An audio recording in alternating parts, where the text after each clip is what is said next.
we're set up now. The presenter just needs to make some photos. Okay. It is, in fact, an archive.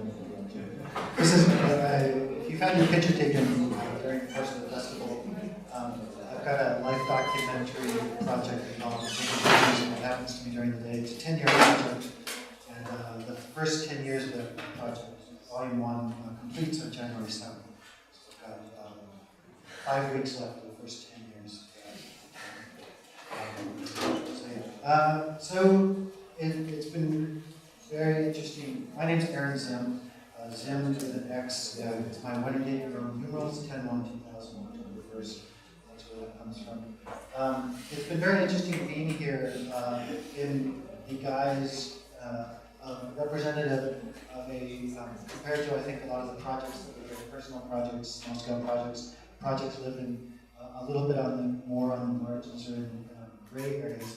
The archive is a rather large, rather well established, rather well funded, very high profile institution. So I've been very aware of having a somewhat unique role here and sort of standing in the shoes of our founder, Bruce McHale, and trying to be both his ears and now just for a moment on his voice, if I can. And I think the concerns of an archive of the scale of the one that I'm here representing are slightly different, but just in Alessandro's remarks, there are some interesting points of contact. Despite the fact that the archive has a very public, obvious, functional role, a pragmatic role that it fulfills, which I think some people might be familiar with, cover as briefly as I can in a moment. It's worth saying right at the outset that the archive also has what you could call a political or an ideological function, which isn't necessarily obvious, but does guide some of the decisions that have been made about where it's rather limited, given the ambition of the projects to undertake resources are devoted, and also in some maybe less obvious ways. Vuk was asking me last night a question that we get asked a lot at the archive, which is if you've ever used it, why is it so goddamn ugly? And it's a very fair question, and there isn't an official answer to that, but I think it's safe to say that to a certain degree the unofficial answer is that there's a virtue in appearing ugly and half-assed, in that even when you're undertaking ambitious projects, if it's perceptible, if you provide the public perception that you're doing so in a sort of in a cheerful way that a grad student working extra hours on a personal project might, you can get away with a lot more. And one of the things that the archive is interested in doing is, by the scale of its ambition, impacting the sense of what is possible, and perhaps moving the goalposts in terms of what is ideologically feasible, and by virtue of being ugly, we're, I think, able to get away with more than we would if we were as slick as some of our commercial competitors. So that was the first thing I wanted to say. Do you mind? Come over here. If you wouldn't mind hitting that. So we have virtual books for the libraries, that's me. Next up. Right, so the archive was founded in 1996 by Brewster Kahle, who was a serial internet entrepreneur. Success story, made many millions, and unlike many of his colleagues who likewise made millions, has attempted to pour them back into the public good. I think he succeeded rather admirably. It's a joy to work there. It's one of the most popular sites on the internet, as measured by Alexa Internet. We get 2 million unique users a day, and we do an enormous amount of traffic. We maintain a constant 10 gigabits in and 10 gigabits out of actual data. And we do this all with a skeleton engineering staff of between 30 and 40 people. And then we also have 100 people working in our book scanning centers, which I'll get to in just a second. So we're probably best known for the Wayback Machine, which is one of the ambitious projects to try to capture historical snapshots as deeply as possible of the state of the web since 1996. This I found yesterday. The Wayback has like a moderately usable interface. At the top you can see which captures we have of the HAIP sites over the years. Not too many. The broad crawls that we do, which are currently on a 4-month cycle, start with usually about 100 million or a few 100 million seeds from which we spread out through the hypertext graph and try to capture as much as we can, but it's a relatively shallow crawl. One of the projects I've been involved in at the archive is also doing very deep, comprehensive crawling, the most popular sites on the internet, all in the service of making it possible as an everyday person to see what the web was, in addition to what it is, which is right in the core of our mission as an archive and explains our name, the Internet Archive. So that's the building that we have. You'll notice the resemblance it bears to our logo, which the logo was came up in like the late 90s, but the building was only purchased a couple of years ago. It's a former Christian Scientist church. I work in the downstairs, which is the Sunday school, and the upstairs is about a 400 or 500 person hall, which we've put at the service of various conventions that we host, like Books and Browsers, more recently hackathons, and public presentations of some of our collections are done by our partner, or organizations with which we partner. That's in San Francisco, by the way. Yeah, so in addition to the attempting to capture a living copy of the World Wide Web, we have some other large-scale ambitious projects. Book digitization, which I'll cover in some depth. Live music archive, which is at this point about 100,000 and growing concert recordings that have been cleared for redistribution, including, if you're a fan, every Grateful Dead concert ever recorded, usually in multiple formats, both off the boards and from tapers. This year we launched something probably in some ways as ambitious as archiving the web, which is the television news search and borrow service. A clumsy name is hiding sort of like the fact that since around 2001 we've been recording cable television, starting originally with 20 channels, and now it's, I think, around on average 60 channels, 24/7 at DVD quality. About half US channels and half international. And those are recorded redundantly from 2 different locations in the country all the time. And the television news search and borrow service took the last 3 or so years of just the television news amongst all of the cable television that we recorded, which is much, much, much more than news. Someone did an analysis, and we had something like 120 copies on average of every episode of Cheers, things like that. But this is one of those things where the archive has to be very careful about what of its holdings are made public. In this case, there's a strong precedent in US law, at least, for sharing television news. So we isolated as best we could from electronic program guide materials all of television news from our stuff that we processed so far, and with a particular interest in just the last couple of years, which also come in addition with electronic program guide information with closed caption data, which we could feed into full text search. And so what went live a mere maybe 4 or 5 months ago, with the intention of helping to influence the ability of the public to make an educated decision in the US presidential election, was all of television news back to 2008 with full text search. Unfortunately, for some of these reasons about having to be careful about what we allow people to do, we could of course stream anything from half-hour to 2-hour long news programs, but in order to avoid annoying the wrong people, we actually give it to you in 30-second chunks. So if you actually want to watch an entire program, you have to flip through it.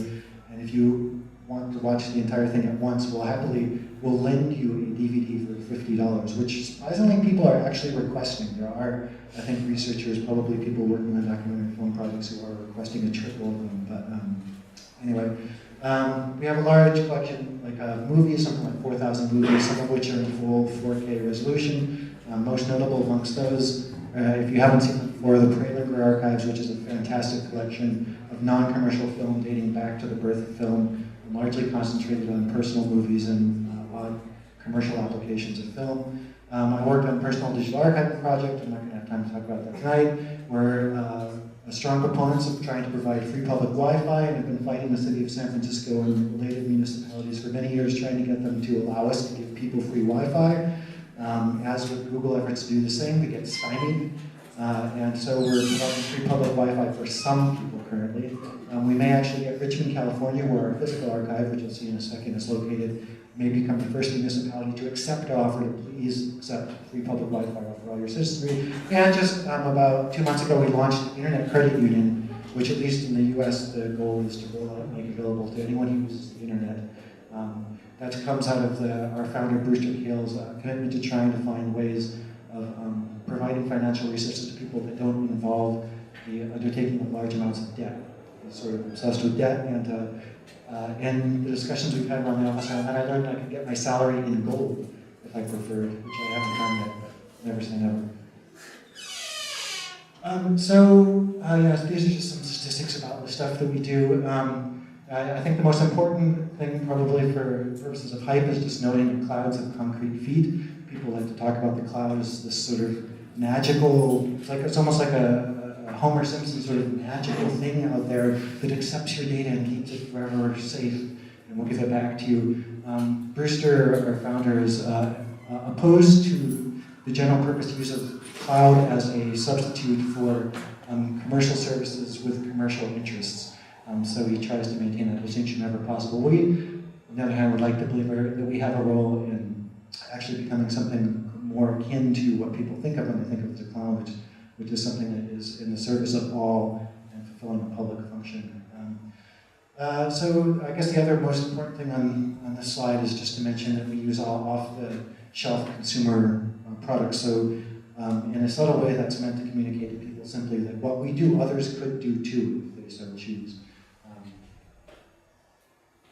So book scanning is one of the other really big projects that we do. We have 20 scanning centers operating 6 days a week in 5 countries. We scan 1,000 books a day. Currently, like a trained operator can do 500 pages an hour with our scanner, and we're actually much closer now to 1,000 pages an hour. I think baseline is now about 700 or 800 pages an hour. This is for printed materials, books in particular. And the texts that come out of that, we try to make is within the constraints of various legal jurisdictions. We try to make the books that we scan as widely available as possible. So we do this with Scribe book scanners. They use some nice Canon cameras. Recently they're upgraded to have LED lighting arrays, which I noticed were also being used back at Cyberpipe. So. One nice thing is the way the workflow works is they go from collections of full resolution JPEGs to online readable and distributable books, and usually, depending on the load on our server cluster, within a couple hours after scanning. That's one of them in use. It's not the greatest picture, but you can see it's an upright design. You lay a book out, there's 2 pieces of glass in a V-shape pressed down. You have a foot pedal that takes pictures. You instantly get a QA what you shot on screen. And if it's okay, you just keep going, going, going.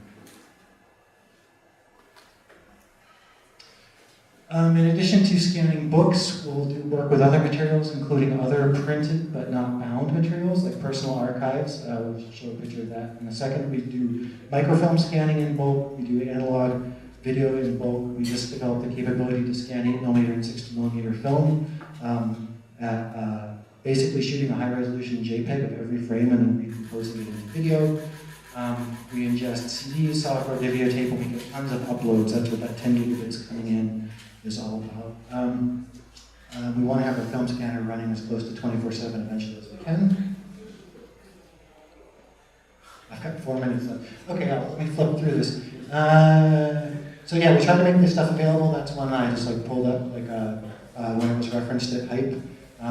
So I don't have a live book reader here, but you can read these things online with a nice flip-through reader. It works well on iOS devices and Android and things. We try to make it as widely accessible as possible.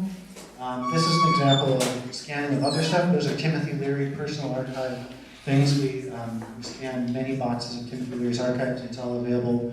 You can zoom in and read it in his articles.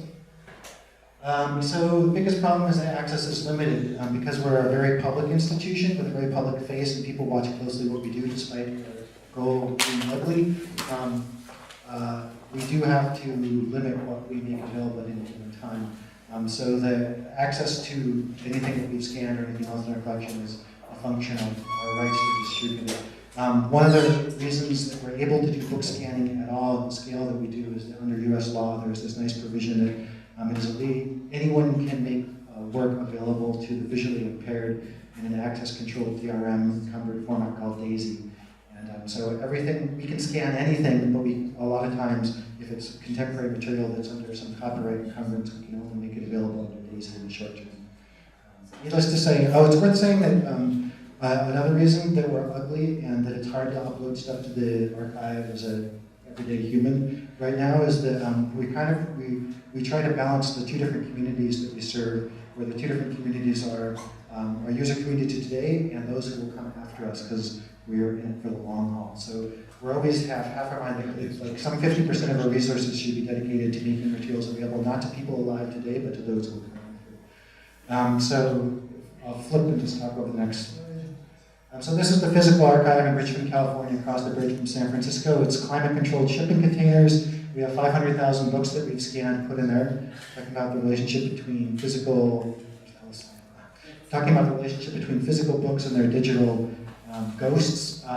For legal reasons, it's important we maintain a physical copy of any book that we want to lend, and also it serves this dual purpose of making sure that we have a physical backup, so if someone blows up an electromagnetic pulse device over the Bay Area and wipes out both of our server clusters, we'll be able to rescan these books from the physical copies we maintain, and we're going to eventually have 1 million books in there. So that's preservation of the physical copies, but what about preserving our virtual collections? The goal of the archive is that if one hard drive pulled out of one of our servers is recovered at an archaeological dig in the 23rd century, it'll have coherent data on it, and that guides a lot of the physical, like the logical decisions, procedural decisions, data decisions we make. We don't use databases, we don't use RAID, we store metadata directly with files, specifically trying to make it the case that any reasonably intelligent person who could read one of our drives would be able to make sense of what's on it. Obviously, it would be just a very small percentage of our holdings, but that guides our decisions. So we do redundancy. Since we don't do it with RAID, we have maintained 2 copies in 2 different physical locations at all times, sometimes more, for almost all of our data. And we just have to, some of the 30 to 40 people who work at the archive's job is to be constantly pulling drives that show the first sign of distress and replacing them. It's all commercial hardware. But so far, data loss has been extremely limited, negligible, I would say. But we're very concerned, and this is probably the heart of the take-home, which I'll try to, I guess, wrap up on, which is that one of the images, if you've ever heard Brewster, our founder, talk, he comes back to over and over again, is the Library of Alexandria. We have 2 distinct physical locations, and we have a backup of a bunch of our web data and other content in Alexandria, Egypt, actually. Where there is an Internet Archive Europe, but it does not maintain a full mirror of everything we had. So we're acutely conscious that in both geopolitically, geologically, and legally, we are highly exposed in a sense by virtue of being effectively in a single location. If a meteor took out California, that would be the end of the archive. So we're looking for solutions to solve that problem that are dispersed, distributed, redundantly, decentralized, and discoverable, which to put in normal human language means we want to figure out a way to take as much of our collections as possible and distribute it to as many people as possible so that it would be reconstructable in the event of our total annihilation, legal or from an earthquake or whatever. I am here at HAIP by virtue of having worked towards this area in conjunction with BitTorrent Inc. One of the things that the archive did this last year is make some big chunk of our content available, over a petabyte of data, through 2 million torrents available through the BitTorrent networks. And one of the reasons we did that was to get it out there. Another reason was to give a leg up to the BitTorrent folk, who we're big fans of. We love the technology, and we would really like to see it decoupled from the presumption that anything flowing on BitTorrent networks is illegitimate, and therefore there are good procedural legal reasons for blocking BitTorrent traffic. We pushed out a bunch of our content, but discovered that in its current form, BitTorrent has some limitations as far as serving its purpose of being decentralized, recoverable, and stuff. And in particular, there are some problems with using BitTorrent as it is, as an archive or a library. And so we've been working with them to make some changes. And what the next year will hopefully see is our first demonstration, proof of concept prototypes, but hopefully at archive scale, meaning 100,000 or 1 million items of content being archival, being distributed to a series of BitTorrent peers through a couple different mechanisms. The short version is we want to basically add some capability to BitTorrent to make it a good mechanism whereby an institution like us or any other that has holdings that should be preserved regardless of their current legal climate can be pushed out into a network and recovered from it in the event of catastrophe. So the obvious example to follow here is what Pirate Bay has done. in that they have content that's obviously measured as high value by a lot of people, and they figured out a way as an institution to make sure that that content continues to flow even as they've got sort of ascended into the cloud, or at least from the perspective of reality to a certain extent. And we don't have the same problem with the content we're distributing, but we do see that we face similar potential challenges in terms of we don't want it to ever be wipe-outable by the stroke of a pen or the shaking of the earth or something. Yeah. So if you want to know the details of what we've been talking to them about, I'd be happy to talk about that offline since we run out of time. But that's where we're going, and hopefully you'll hear more about that next year.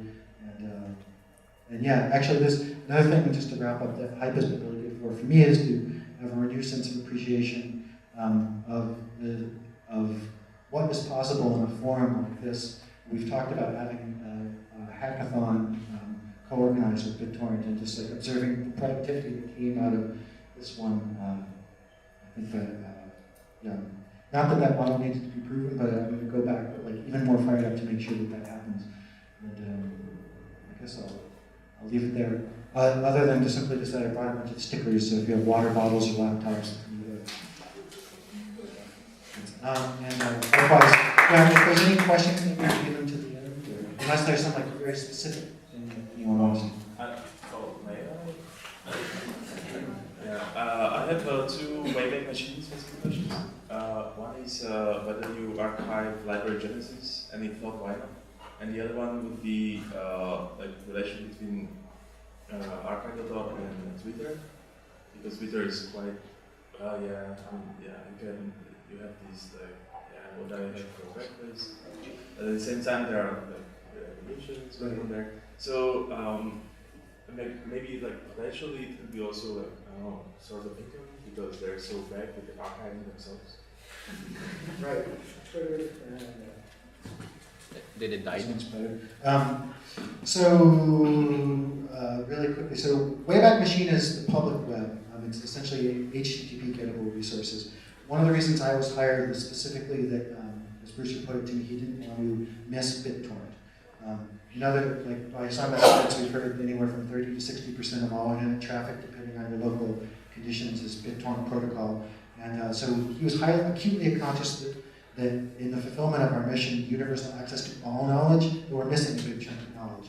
Stuff flowing on BitTorrent, like library genesis, and many, many other things. So one of the unspoken reasons for our engagement with BitTorrent and our attempt to support the protocol is to establish lines of communication and trust with the community in which those things are flowing so that we can at least collect those materials in service of our future users, even if we can't necessarily show those things now. In the case of library genesis and a few other high-profile, high-value contents things, I can assure you that they have not gone under the radar, and we have made concerted efforts to make sure they enter the archive. In the specific case of library genesis, I know we're missing a few of the files, so I suspect there are probably people here who can help us restore those, and that would be great. And in fact, just broadly, I will say as an ambassador for the archive, high-value collections like that should be preserved for the future generation. Doesn't matter how big they are.